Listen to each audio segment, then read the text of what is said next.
Can a narrow stretch of water shake the global economy and quietly raise the price of fuel in cities thousands of kilometers away? And while that pressure builds at sea, can a political storm at home fracture the very base that built a leader's power? Tonight, two stories that seem separate but are deeply connected.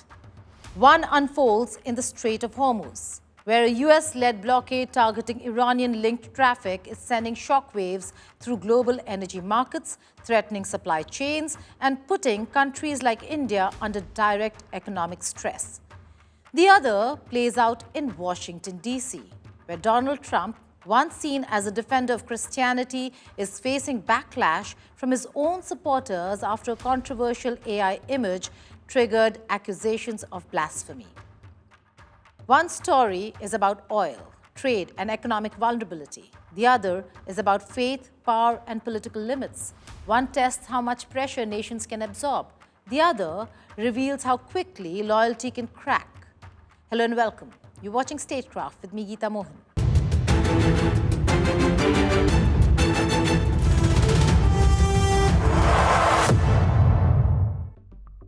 The Strait of Hormuz is once again at the center of global crisis, and this time it is not just a regional flashpoint. It is a potential shockwave for the entire world economy. A US-led naval blockade targeting Iranian ports and traffic linked to the Strait of Hormuz marks a sharp escalation in the conflict with Tehran. This has revived fears of disruption in one of the most important energy choke points on Earth. For India, this is not a distant conflict. It is a direct economic risk, because what happens in Hormuz does not stay in Hormuz. Let's start with the basics. The Strait of Hormuz is a narrow waterway between Iran and Oman, but its importance is enormous. Roughly one-fifth of global oil flows through it. Tankers carrying crude from Saudi Arabia, Iraq, the UAE, and Kuwait pass through this corridor every single day. India is one of the biggest recipients of that supply. Around a large share of its crude imports, especially from the Gulf, is either shipped directly through Hormuz or depends on supply chains that do. That is why even the risk of disruption matters as much as actual disruption. Markets do not wait for closure, they react to uncertainty. And when Hormuz is in tension, oil prices move first and policy follows later. At least 15 Indian-flagged vessels are currently stranded west of the Strait of Hormuz choke point after the US announced a blockade of Iranian ports. For India, the first and most immediate impact is energy inflation. India imports more than 4/5 of its crude oil requirements. That means any spike in global oil prices feeds directly into domestic fuel costs. Petrol, diesel, aviation fuel, all of it becomes more expensive to manage. Even if domestic pricing is partially buffered by policy, the macroeconomic pressure does not disappear. It shows up in subsidies, fiscal stress, and eventually consumer prices. And this is where the Hormuz equation becomes politically sensitive for New Delhi. Because India is not a marginal energy importer, it is structurally dependent on imported oil, which means it is structurally exposed to geopolitical shocks it does not control. The second impact is on the rupee. Oil is priced in dollars. When global oil prices rise, India needs more dollars to pay for the same volume of imports. That increases pressure on the current account. It can weaken the rupee, and a weaker currency then feeds back into even higher import costs. It becomes a loop. Energy prices, currency pressure, and inflation reinforcing each other. There is also a shipping dimension. The Strait of Hormuz is not just about oil. It is about trade routes. Any perception of risk in the Gulf forces shipping companies to increase insurance premiums. Some reroute, others delay, and all of it increases cost. For India, which relies heavily on maritime trade through the Arabian Sea, even partial disruption raises logistics expenses across sectors. Then there is the strategic layer. India maintains strong ties with Gulf countries for energy security, remittances, as also trade. At the same time, it has deep economic engagement with the United States of America.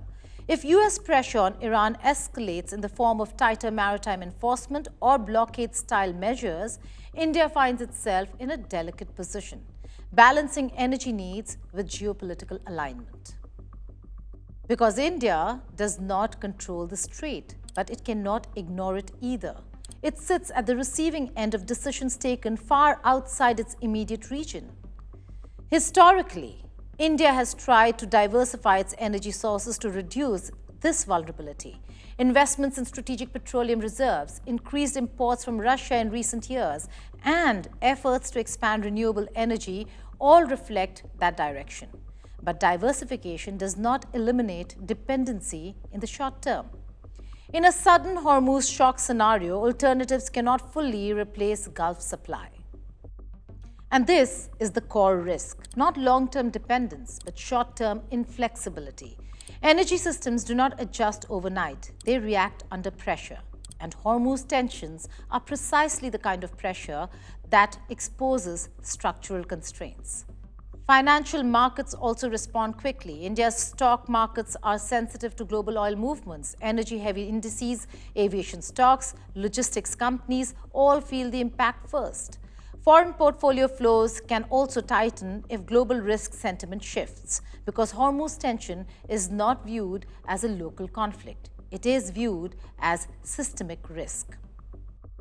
It's clear, despite the resilience of the Indian economy, a prolonged disruption, which could mean lack of availability of crude oil and gas, and not just the price volatility that we have seen, the price increases, will definitely have an impact on any economy. As far as India is concerned, I would say that right now, given the evolving situation, it's very, very difficult to sort of take a call at this stage. Perhaps this is a question that can be better answered 15 days down the line, depending on how the situation pans out. But I just want to tell you that the International Monetary Fund, in its latest assessment, has in fact marginally increased India's growth prospects for the current year, even as it is not so confident with regard to the rate of global growth. So given the size of our domestic engine, given the fact that we are a very large consumption-based economy, and most importantly,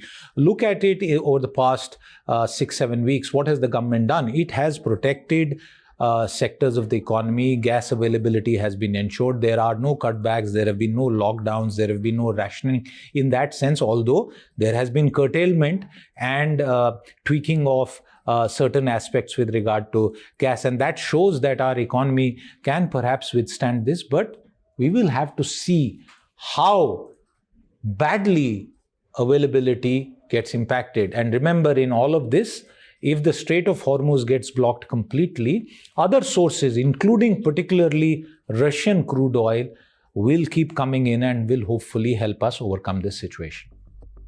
There is also a political dimension inside the United States. Any escalation involving Iran and maritime enforcement becomes tied to broader debates about American foreign policy.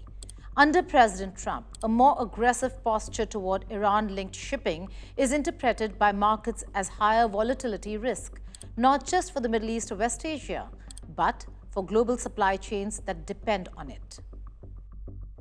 For India, this means policy uncertainty is imported along with oil. It is not only reacting to prices, it is reacting to decisions taken in Washington and Tehran at the same time.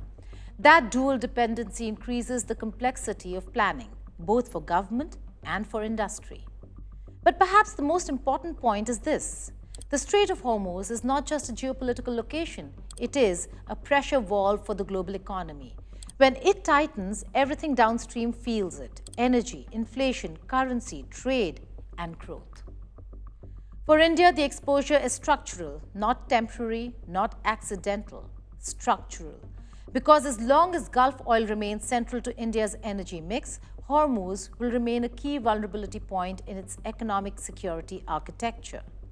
So the question is not whether India is affected. The question is how much pressure it can absorb before global disruption becomes domestic reality.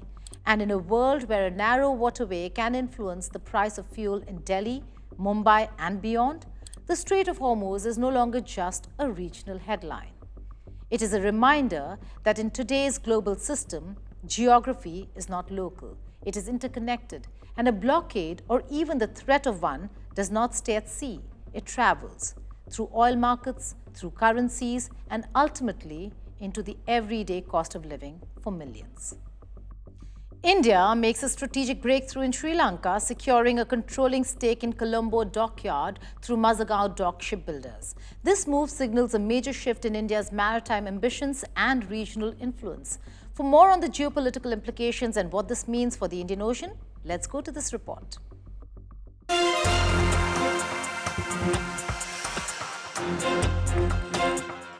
India has just made a major strategic move in Sri Lanka. Not with warships, but with a shipyard. Because for the first time ever, India has acquired a controlling stake in a foreign shipbuilding facility.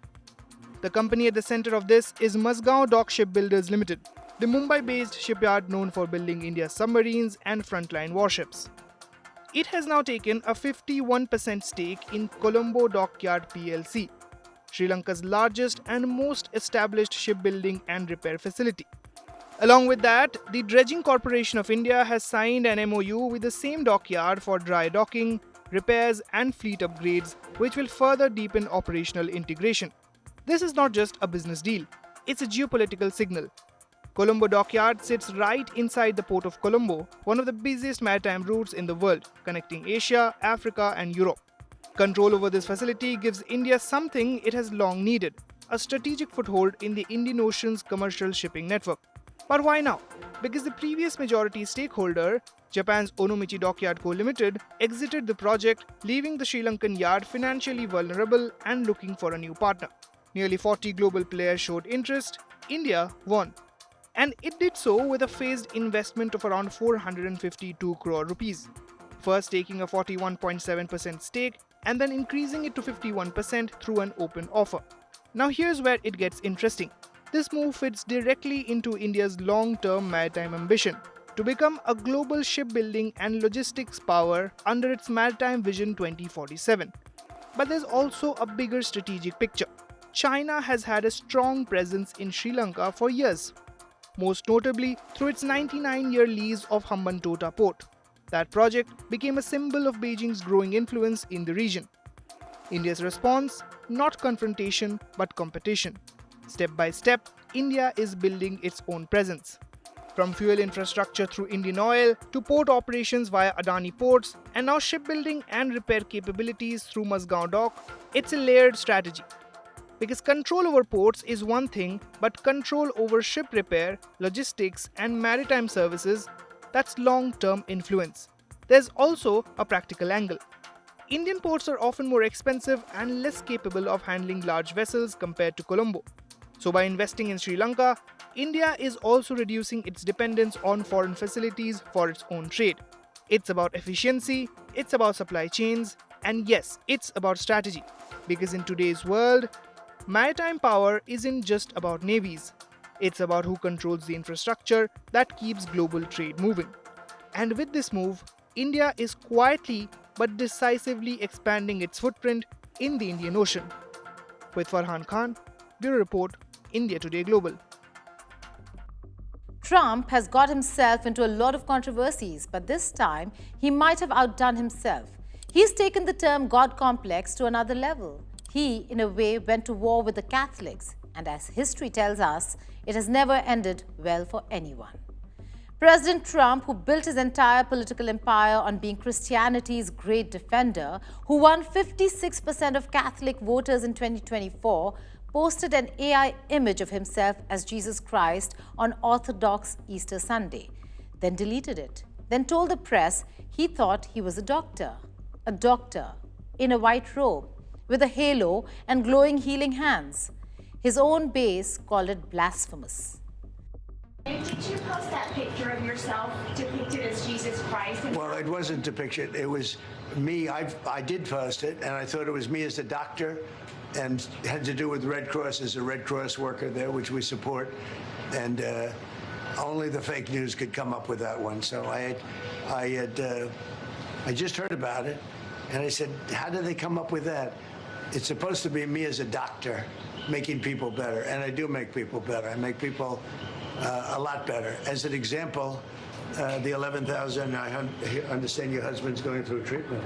Yes, sir. Yes, sir. He's He going has through some cancer. very serious cancer treatment, so Yes, sir. this goes a long way. Yes, sir. You built your throne on, turn around and say you went too far. Did you just saw off the branch you sat on?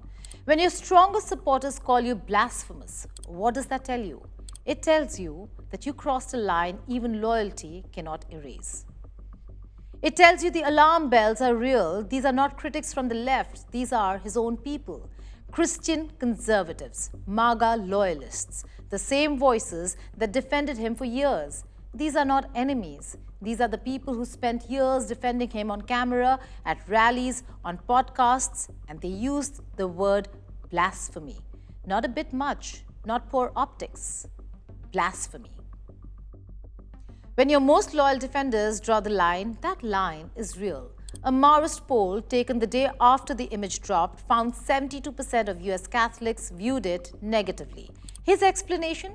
That he thought he was a doctor. Did not help.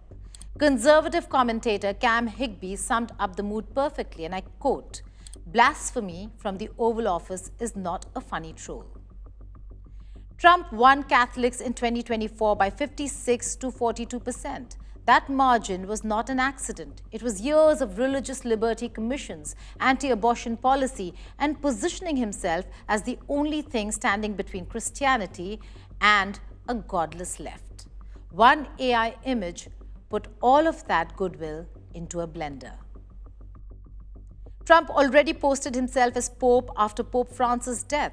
Pete Hegseth, his defense secretary, or the war secretary now, quoted scripture to justify bombing Iran. Trump himself said God approves of the war. At some point, funny troll becomes cult of personality. And religious voters, especially Catholics, know exactly what that looks like. They call it idol worship. Look at Italy. Giorgia Meloni, Trump's closest European ally, the only European leader at his inauguration, called his words toward Pope Leo unacceptable. Matteo Salvini, Italy's far-right deputy prime minister and a longtime Trump cheerleader, said attacking the Pope was neither wise nor useful. When Europe's far-right distances itself from you, you know the optics reached a new level of bad. Italy's polls showed 66% of Italians already held a negative opinion of Trump. Pollsters pointed to Meloni's ties with the White House as a factor in her referendum defeat. Trump did not just embarrass himself, he became a liability others had to apologize for. There is this old proverb, Chimangia papa crepa, whoever tries to swallow the Pope dies. This proverb has been tested all throughout history. The papacy has survived centuries of war, divisions within Christianity, and it has been here long before America, even as an idea, existed. It will definitely survive President Trump. The US-Iran war has done something strange. It has split one faith and briefly stitched another one together. On the Christian side, the divide looks sharper than ever. Donald Trump frames the war in moral and even religious terms, while Pope Leo XIV openly pushes back, warning against violence and rejecting the idea that faith can justify war. That creates a visible crack between political Christianity and spiritual authority, between power and principle. Iranian President Pezeshkian also came to defend the Pope against Trump's blasphemy. But in the Muslim world, the effect flips. The killing of Iran's supreme leader turns him into a martyr figure, and suddenly Sunnis and Shias, usually divided, stand together, at least for the moment. Not because old differences vanish, but because a bigger anger takes over: Palestine, sovereignty, and opposition to the West. It's not permanent unity, it's emotional alignment. One war, two outcomes. Christians argue over morality, Muslims rally over identity. Now, as Donald Trump is facing backlash over his AI image of Jesus Christ, a wave of online mockery is only getting louder. The internet is doing what it does best. It escalated. AI-generated parodies flooded platforms like X. One viral clip showed Trump dressed in white, red cloth over his shoulder, walking on water like Jesus. It didn't stop there. The internet doubled down. In another meme, Trump walks into an operation theater dressed as Jesus and asking, "Can I help?" Another netizen posted an image showing a doctor teaching Trump by comparing images of doctor and God. A portrait of Trump as a king hangs on the wall alongside colored pencil drawings of tanks and war scenes. Another meme shows Jesus delivering Trump's last meal outside the Oval Office. Well, for now, the post is deleted, but the narrative isn't, because in politics today, it's not just what you post, it's what the internet does with it after. That's all we have for you in this edition, but before we let you go, Zsolt Hegedus, a leading candidate for health minister in the incoming Hungarian government, danced enthusiastically on stage as the opposition Tisza party celebrated a landslide victory that ended Viktor Orban's long rule. Hegedus's dance moves on stage following Tisza's leader Peter Magyar's speech had gone viral online. Take a look at his steps as we leave you with these visuals. Goodbye and take care.